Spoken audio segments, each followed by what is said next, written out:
नमस्कार. मी अर्चना पाटील. आजच्या व्हिडिओमध्ये आपल्या सर्वांचं स्वागत. मुख्यमंत्री माझी बहीण लाडकी योजना नुकतीच महाराष्ट्र सरकारने जाहीर केलेली आहे. तर आजच्या व्हिडिओमध्ये आपण या योजनेसाठी फॉर्म भरायला केव्हापासून सुरू आहेत आणि त्याची पुढची प्रोसेस कशी असणार आहे, तर या संदर्भात माहिती घेणार आहोत. चॅनलवर नवीन असाल तर चॅनलला सबस्क्राईब करा. आपल्या गावातील, गटातील व ग्रामसंघातील जास्तीत जास्त महिलांपर्यंत ही योजना कशी पोहोचेल, तर याच्या संदर्भात निश्चितच प्रयत्न करा. मुख्यमंत्री माझी बहीण लाडकी योजना ही महाराष्ट्रात नुकतीच जाहीर झालेली आहे. तर याचा अर्ज भरण्याची जी सुरुवात आहे तर ती आजपासूनच म्हणजे 1 जुलै 2024 पासूनच आहे. तर ज्या ज्या महिलांना 21 ते 60 वयोगटातील ज्या महिला या योजनेच्या पात्रतेमध्ये बसतात, तर त्या सर्वांनी 1 जुलै 2024 म्हणजेच आजपासून या योजनेस अर्ज भरण्यास सुरुवात करायची आहे. तर अर्ज भरण्याची सुरुवात 1 जुलै 2024 पासून करण्यात आलेली आहे. म्हणजे आजपासूनच या योजनेचे अर्ज भरण्यास सुरुवात झालेली आहे. आता ही अर्ज भरण्याची शेवटची तारीख किती आहे, तर ती आहे 15 जुलै 2024. म्हणजे एकूण 15 दिवसाचा आपल्याला या योजनेमध्ये अर्ज भरण्यासाठी कालावधी आहे. 1 जुलैला अर्ज भरण्याची सुरुवात होईल आणि अर्ज भरण्याचा शेवटचा दिनांक आहे 15 जुलै 2024. म्हणजे 15 जुलै 2024 पूर्वी आपल्याला या योजनेमध्ये जर लाभ घ्यायचा असेल तर अर्ज भरावा लागेल. यानंतर 16 तारखेला 16 जुलै 2024ला या योजनेमध्ये पात्र असणाऱ्या महिलांची तात्पुरती यादी प्रकाशित केली जाईल.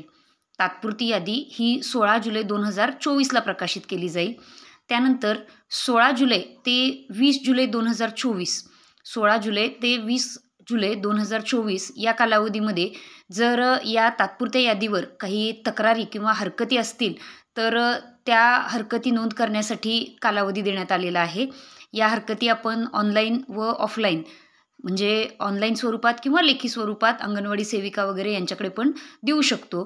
त्यानंतर 21 जुलै ते 30 जुलै या कालावधी दरम्यान या ज्या काही तक्रारी किंवा हरकती येतील तर त्याचं निराकरण केलं जाईल. ह्या तक्रारींचं किंवा हरकतींचं निराकरण करण्यासाठी 21 जुलै ते 30 जुलै असा 10 दिवसांचा कालावधी देण्यात आलेला आहे. आणि यानंतर पुढील महिन्याच्या 1 तारखेला म्हणजेच 1 ऑगस्ट 2024ला जी काही अंतिम यादी असेल लाभार्थ्यांची, पात्र लाभार्थ्यांची अंतिम यादी ही 1 ऑगस्ट 2024ला प्रकाशित केली जाईल. अंतिम यादी प्रकाशित केल्यानंतर लाभार्थ्यांच्या बँकेमध्ये ई-KYC करण्यासाठी 10 दिवसाचा कालावधी देण्यात आलेला आहे. म्हणजे 1 ऑगस्ट ते 10 ऑगस्टपर्यंत जे काही लाभार्थी अंतिम यादीमध्ये असतील तर त्यांनी बँकेमध्ये ई-KYC करणं आवश्यक आहे.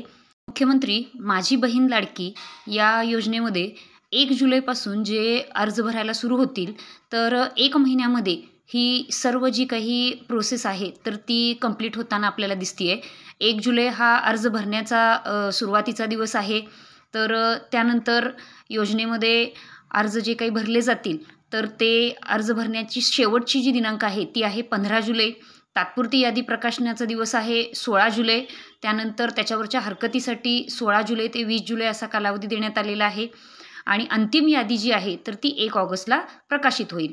अंतिम यादीमध्ये जे लाभार्थी असतील तर त्यांचं बँकेचं ई-KYC असणं आवश्यक आहे. म्हणजेच जे काही लाभार्थ्यांनी लाभ मिळवण्यासाठी बँकेचं अकाउंट दिलेलं आहे तर त्याच्यामध्ये ई-KYC करून घेणं गरजेचं आहे. 10 ऑगस्टपर्यंत आपल्याला ई-KYC करून घ्यावं लागेल. आणि यानंतर सगळ्यात शेवटचा जो काही टप्पा आहे तर तो म्हणजे लाभार्थ्यांच्या खात्यामध्ये निधीचे हस्तांतरण. म्हणजेच जे काही अंतिम यादीमधील ई-KYC झालेले जे लाभार्थी असतील तर त्यांच्या खात्यामध्ये शासनाकडून 1,500 रुपये प्रति महिना अशा निधी जमा करण्यात येईल. अंतिम यादी प्रकाशित झाल्यानंतर म्हणजेच 1 ऑगस्ट 2024 नंतर अवघ्या 4 दिवसामध्ये म्हणजे 14 ऑगस्ट 2024मध्ये लाभार्थ्यांच्या खात्यामध्ये निधीचे हस्तांतरण करण्यात येईल. म्हणजे 14 तारखेला 14 ऑगस्ट 2024ला जे काही अंतिम यादीमधील लाभार्थी असतील ज्यांचं ई-KYC झालं असेल तर त्यांच्या खात्यामध्ये महिना 1,500 रुपये शासन जमा करायला सुरुवात करेल. यानंतर प्रत्येक महिन्याच्या 15 तारखेला शासन या पात्र लाभार्थ्यांच्या खात्यामध्ये 1,500 रुपये निधी जमा करणार आहे. तर अशा प्रकारे मुख्यमंत्री माझी बहीण लाडकी या योजनेचं जे काही वेळापत्रक आहे तर 1 जुलैपासून हे सुरू होईल, 1 जुलै 2024पासून आणि 14 ऑगस्ट 2024ला या सर्व लाभार्थ्यांच्या खात्यामध्ये ₹1500 महिना असा निधी हस्तांतरित होईल. व्हिडिओ निश्चितच आपल्याला उपयोगाचा ठरेल. व्हिडिओ आवडल्यास लाईक करा, चॅनलला सबस्क्राईब करा आणि व्हिडिओ कसा वाटला हे मला कमेंटमध्ये नक्की कळवा.